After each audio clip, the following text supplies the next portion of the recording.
Question ಏನಿದೆ, define venereal diseases are sexually transmitted infections, mention the modes of transmission of STIs.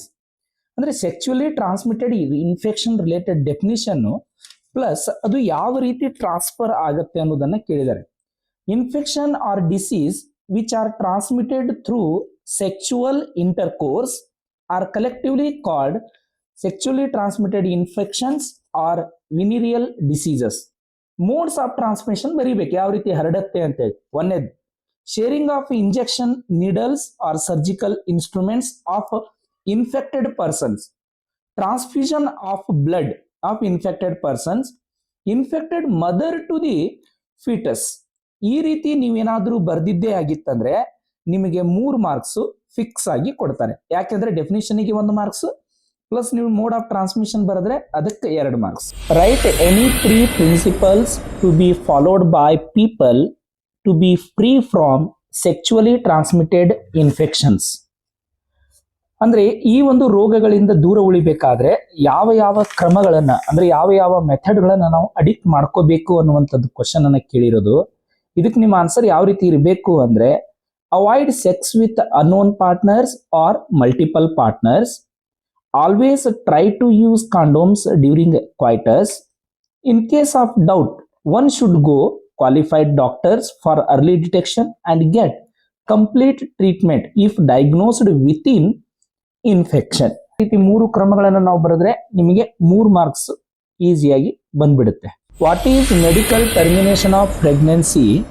Mention any 2 medical grounds on which pregnancy can be terminated.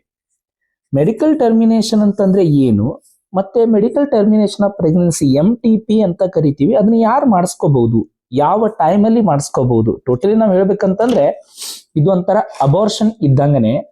Definition ಏನಾಗುತ್ತೆ? Intentional or voluntary termination of pregnancy before full term is called medical termination of pregnancy or else MTP. When ಅಂದ್ರೆ ಯಾವಾಗ ನಾವು ಇದನ್ನ ಹೊರಗೆ ಓಡಿಸಬಹುದು, ಅಂದ್ರೆ ಯಾವಾಗ ನಮಗೆ ಇದನ್ನ ತಾಗದ ಹಾಗೆ ನೋಡ್ಕೋಬಹುದು. To get rid of unwanted pregnancies due to casual unprotected sex or else failure of contraceptive during coitus or rape. Contraceptive methods ಅನ್ನು ಯೂಸ್ ಮಾಡಿದ್ರು ಕೂಡ ಪ್ರೆಗ್ನೆಂಟ್ ಆದ್ರಂತಂದ್ರೆ ಅಂತ ಮೂಮೆಂಟ್ ಅಲ್ಲಿ ಅಬಾರ್ಷನ್ ಅನ್ನು ಮಾಡಬಹುದು. Continuation of pregnancy could be harmful on fatal to mother or foetus. ಪದೇ ಪದೇ ಏನಾದ್ರೂ ಪ್ರೆಗ್ನೆನ್ಸಿ ಆಗ್ತಾ ಇತ್ತಂತಂದ್ರೆ ಮಗು ಮತ್ತೆ ತಾಯಿ ಇಬ್ಬರಿಗೂ ಸಹಿತ ತೊಂದರೆ ಆಗುತ್ತೆ ಅಂತ ಹೇಳ್ತಾರೆ.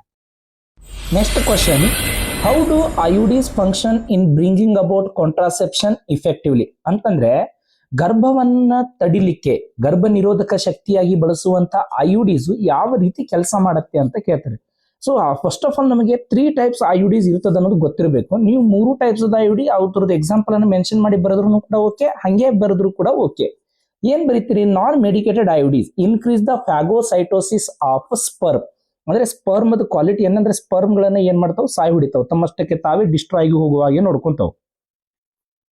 Second one, copper releasing IUDs ಕೆಲಸ ಏನು? That suppress the sperm motility. ಅದರಲ್ಲಿರುವಂತಹ ಕಾಪರ್ ಕಂಟೆಂಟ್ ಸ್ಪರ್ಮ್ ಮೂವ್ ಆಗದ ಹಾಗೆ ಏನ್ ಮಾಡುತ್ತೆ ಅಂದ್ರೆ ಅದನ್ನ ತಡಿತದೆ. ಹಾರ್ಮೋನ್ ರಿಲೀಸಿಂಗ್ IUDs ಇದೇನ್ ಮಾಡುತ್ತೆ? Make uterus which is unsuitable for implantation process. So ಇದಕ್ಕಿಂತ ಹೆಚ್ಚಾಗಿ ಸೊ ನಿಮ್ಗೆ ಏನಾದ್ರೂ ಬೈ ಚಾನ್ಸ್ ಇದಕ್ಕೆ ಎಕ್ಸಾಂಪಲ್ಸ್ ಅನ್ನ ಕೇಳಿದ್ರಂತಂದ್ರೆ ಈ ನಾನ್ ಮೆಡಿಕೇಟೆಡ್ IUDs ಗೆ ಎಕ್ಸಾಂಪಲ್ ಯಾವುದು? Lips loop. ಅದೇ ರೀತಿ ಕಾಪರ್ ರಿಲೀಸಿಂಗ್ IUDs ಗೆ ಎಕ್ಸಾಂಪಲ್ ಯಾವುದು? Copper T, copper 7, ಮಲ್ಟಿಲೋಡ್ 375. ಅದೇ ರೀತಿ ನೆಕ್ಸ್ಟ್ ಹಾರ್ಮೋನ್ ರಿಲೀಸಿಂಗ್ IUDs ಯಾವುದು? ಪ್ರೊಜೆಸ್ಟಾಸರ್ಟ್ LNG20. ಈ ರೀತಿನೂ ಸಹಿತ ನೀವು ಬರೀಬಹುದು ಬೈ ಚಾನ್ಸ್ ಕ್ವಶನ್ಸ್ ಏನಾದ್ರೂ ಕೇಳಿದ್ರಂದ್ರೆ. ನೆಕ್ಸ್ಟ್ ಕ್ವಶನ್ ನೋಡಿ, what is infertility? How IVF method helps to overcome infertility? Explain. 2 ಮಾರ್ಕ್ಸಿಗೆ ಎಕ್ಸ್ಪ್ಲನೇಷನ್, 1 ಮಾರ್ಕ್ಸಿಗೆ ಡೆಫಿನೇಷನ್. ಈ ಫಸ್ಟ್ ಇನ್ಫರ್ಟಿಲಿಟಿ ಡೆಫಿನೇಷನ್ ಅಂದ್ರೆ ಏನು? Couples unable to produce children in spite of unprotected sexual cohabitation is called infertility. ಅಂದ್ರೆ ಅವ್ರು ಬೇರೆ ಯಾವುದೇ ರೀತಿ ಪ್ರೊಟೆಕ್ಷನ್ ತಗೊಳ್ಳದೇ ಇದ್ರೂ ಕೂಡ ಅವರಿಗೆ ಮಕ್ಕಳಾಗದೇ ಇರುವಂತ ಒಂದು ಕಂಡೀಷನ್ಗೆ ಇನ್ಫರ್ಟಿಲಿಟಿ ಅಂತ ಕರಿತೀವಿ. ಇದರಲ್ಲಿ ಒಂದು IVF ಮೆಥಡ್ ಅಂತ ಬರುತ್ತೆ. ಅಂದ್ರೆ ಏನು ಇದರ ಅರ್ಥ? In vitro fertilisation. ಅಂದ್ರೆ fertilisation takes place outside the body. ಅಂದ್ರೆ ಎಲ್ಲಿ? ಲ್ಯಾಬೊರೇಟರಿ ಒಳಗಡೆ. That followed by the ET, which stands for embryo transfer. Commonly that is known as IVF ET.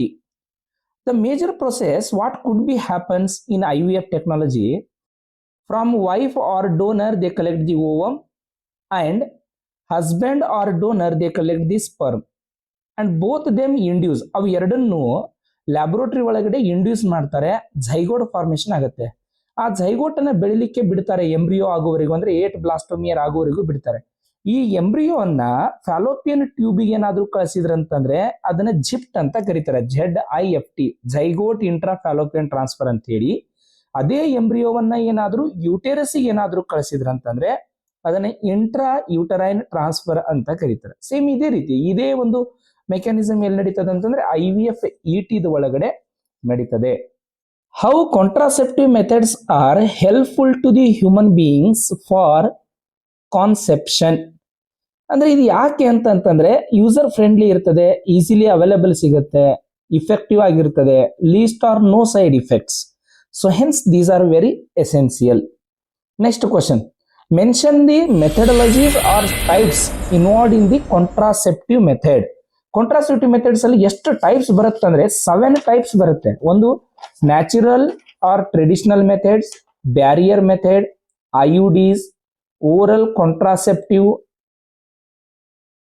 ಇಂಜೆಕ್ಟೇಬಲ್ಸ್, implants, last ಒಂದು ಸರ್ಜಿಕಲ್ ಮೆಥಡ್ಸ್. ಇದನ್ನ permanent method ಅಂತಾನೂ ಕೂಡ ಕರೀತಾರೆ.